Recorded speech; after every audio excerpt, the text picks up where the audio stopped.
The next reader is Felipe Luciano. Vaya familia.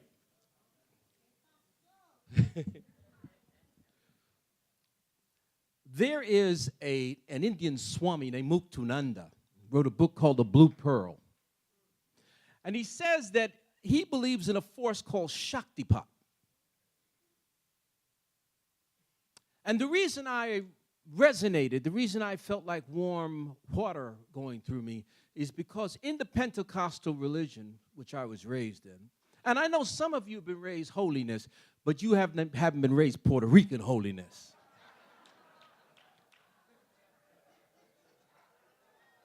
Their stuff is out to lunch. It's off the hook. So he said, you can feel Shaktipat through someone looking at you, through someone talking to you, or through someone touching you, which is how we interpreted the Holy Spirit.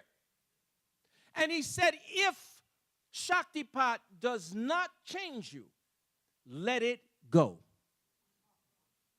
If the feeling, if the lifestyle, if the belief system does not transform you, let it go. Drop it like it's hot. And we have the habit of immersing ourselves in belief systems that do not transform us. And that's why we cling to Amiri. We need Cortez. We need this family of poets. Because it is transformative. It allows us the ability to look at God and guns and griots in a real way. It says there is no reason for you to think that art should stay there. It is not esoteric. If it doesn't smack the shit out of you, and if it doesn't make you smack the shit out of somebody, then it is meaningless. You can be cute, you can be erudite, but it doesn't change that young brother's life who was taken off on 116th Street and Lenox Avenue. By the same token, it has to be transformative enough to make you want to live. And may we say it, there are some of us who fall so close to the abyss that we get caught up. And so we must remember that if we don't commit ourselves to building a consortium of poets, a consortium of artists, a consortium that calls itself family, so that we can endow these people with chairs at Harvard, chairs at CCNY, chairs at Brooklyn, there is no reason why the plays shouldn't become. We don't have a black theater. We don't have chairs in universities that say, you know something, Askia, we're going to put you there and make 100,000. What the fuck? You think it's a lot of money? Ain't nothing. Talk to these dealers on the street. 100,000 ain't nothing. How much drugs have we sold from 96th Street to 137th? And we still talking about being gentrified. We're gentrified because we wanted to be gentrified. Because we didn't invest our money. Colombians did. Everybody else did. So all I'm saying is that the art must move. It must have feet. It must have fists. It must go through wood. It has to do something. Or else what's the use? And so, in recognition of Baraka and Cortez, who, by the way, were about politics, people would avoid them because you could not walk in their presence without feeling spirit and revolution. You couldn't. If you didn't want to deal with that, you could. People love their stuff, and some people say, you know, I liked him when he was in the Greenwich Village. He was so wonderful. My God, how did he get like that?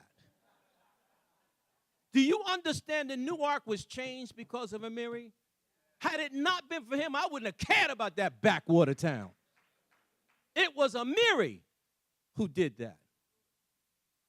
It was Jayne who taught us that you cannot just sit in isolation. She didn't talk about, well, I'm going to have a gay lay, and I'm going to be a black nationalist, and eventually so many of the cultural nationalists, so many of them became black Republicans. She said, I'm going, it's the truth, I'm going to Senegal, and did it.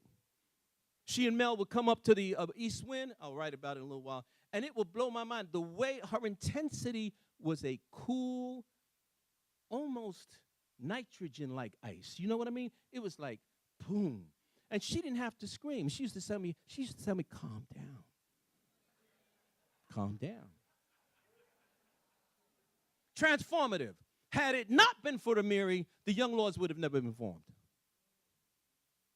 I became a revolutionary, though I'm pretty sure that there was primordial already.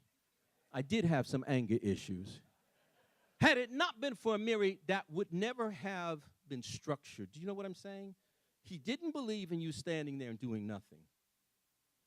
And so for Quincy Troop, who gave me my first apartment, he did, and told me, Quincy, if you don't calm your ass down and find somebody to settle with, you're going to die.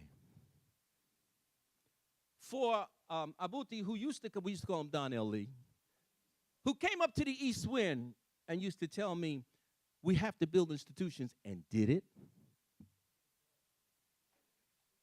To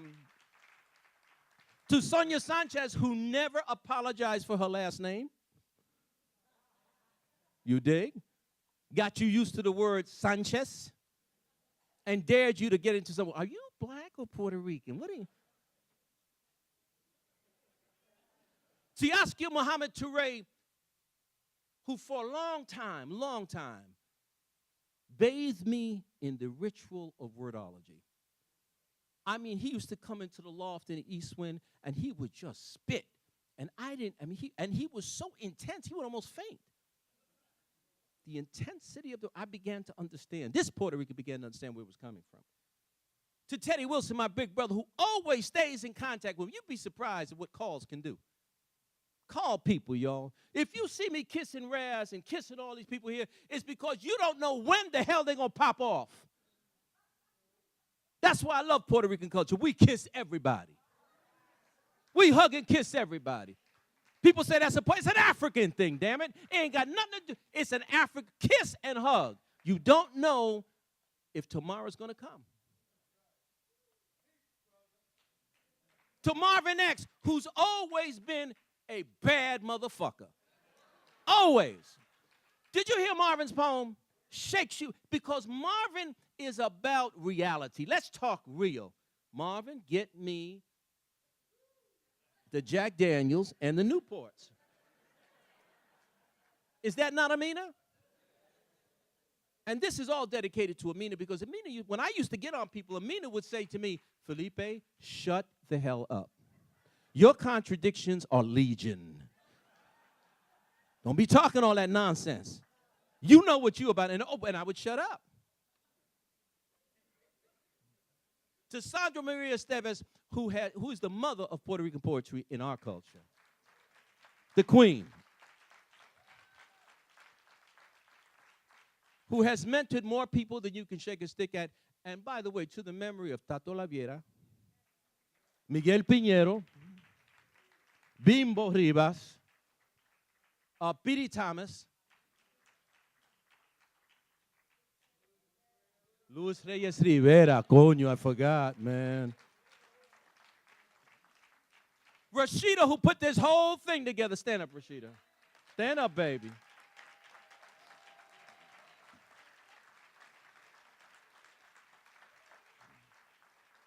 Hi, Margie. I haven't seen you. Look at Margaret. I haven't seen her in a long time. Girl, you look better than ever. To Linton Kwesi Johnson, who I'm dying to do a magazine with called Afro-Antillian, do the Puerto Rican Jamaica number. These are the folks. Anyway, look.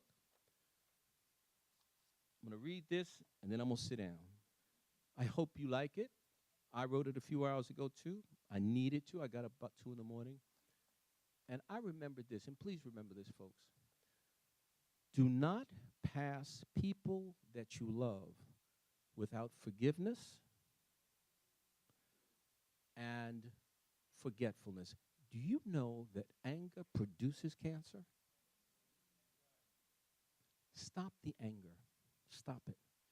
This room can change the nature of New York. This room. We can change the Lincoln Projects. We can change the Johnson Projects. We can change Brownsville. We can change Bed-Stuy. We can change East Harlem and the Lower East Side. We can change whatever we want. This room has the incandescent energy of intellect, militance, and spirituality. So no kid is going to come up to me and pull a 9 and say, "What's up?" It's not going to happen. In fact, I kind of like that kind of stuff. I got to be careful. Gets me excited. There's no reason why we should allow these children, they should all be here. All these rappers, all these kids should be sitting down on listening to this. That's the thing. Okay, for Jayne. Mel, I remember you dearly. And Woody, I love you, Papa. There he goes.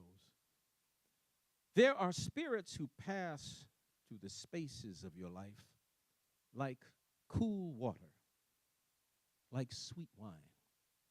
They don't condemn, they don't challenge, they just whisper encouragement and fatten your vision with the holiness of their being.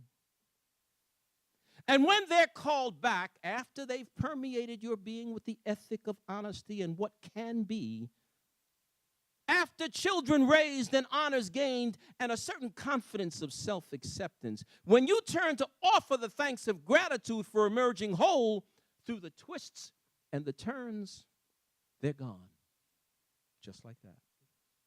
It is in that instant that one feels the loss of the presence. I remember a dusty Harlem loft called the East Wind, full of noise and commotion, politics and poetry. We called ourselves the last poets and loved and argued. But when Jayne walked in, shit stopped. She'd slowly pour a libation of smiles and soft words, then pick up her verbal rifle and show us how to shoot. Art spitting out like a Winchester repeating rifle, again and again, with a knockdown power that shook us. She never missed the target. And then gently she'd put the rifle down, sit down like an Apache princess, and ask us how our lives were. Easing the embarrassment of male pride, the arrogance of ideology and hard edges. Damn, she was good. And I never thanked her for showering us with love, for showing us how to be strong men without scowls, how to be genteel and universal, African and inclusive. It was the music of her being that fascinated me. The ability to invoke Chano Pozo and Charlie Parker, Machito and Ellington. She heard a different sound, an orchestra without division, arrangements that only angels hear when they're here.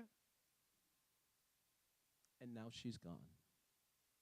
And that space is missing between us, in me. Oh, Jayne, Jayne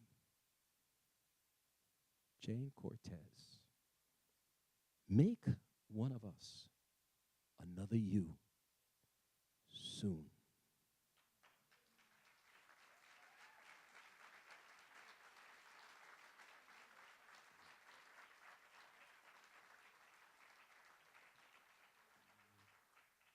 I am not going to wax long on this. I will just tell you that Amiri Baraka was my dad. And I publicly want to thank Raz and Obalaji and Amiri and all of them for allowing me to take to move him out the way sometimes. He had a lot of children. I adored him. I didn't like him. I didn't love him. I adored him. He was not afraid to change. And change he did. Not chameleon, folks. Substantive change. Amiri always went to the essence, to the depth of stuff. If he was a nationalist, he was a nationalist. If he was a Muslim, he was a Muslim. If he was a socialist, he was a socialist. And if he was a communist, he was a communist. And by the way, his first major was religion and philosophy. And when I decided to go to seminary, and I'm graduating from the Union Theological Seminary with a master's in theology, when I told him, embracing myself, he said, "That's cool, man. It's cool. I hope you won't be like them other jokers."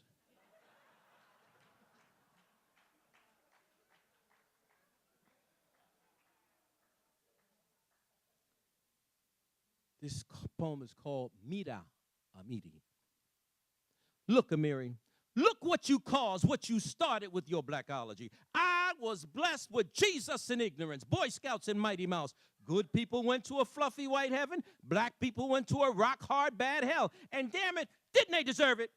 All they did was hang and drink and fuss and fight, laugh, pray, and love life and the blues. I saw no redeeming social value, no future. And then you came along, asking embarrassing questions about where I thought mambo really came from. How come I twitched when congas were played? And why my mother spoke in tongues? Was it really the Holy Ghost? Or some demon dance from another coast? Congo maybe? Gambia? Yoruba maybe? Zambia? You scared me, Juju man, made my insides loosen by goosing the cell memory of centuries long gone. Your gentle literary prodding made me catch a glimpse of the softness of black, the sonority of it, its vulnerability, its slash and burn genius. Jazz woke my ass up, some montuno on my feet. Poetry was the spell you spit on me as you slowly took off my stocking cap and freed my hair, my prayer, my lair, my stare. I jumped in the spirit of Africa and swam until I found out why I'm reeking with beauty, why I like knives. Now, the young ones come to me asking how I come to love rumba and basie, plena and Ellington, monk and guaguancó.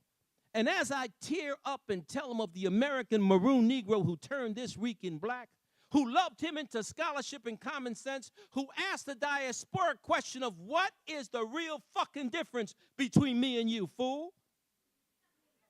And why you falling for the bullshit? White don't make you right. Black don't stand for lack.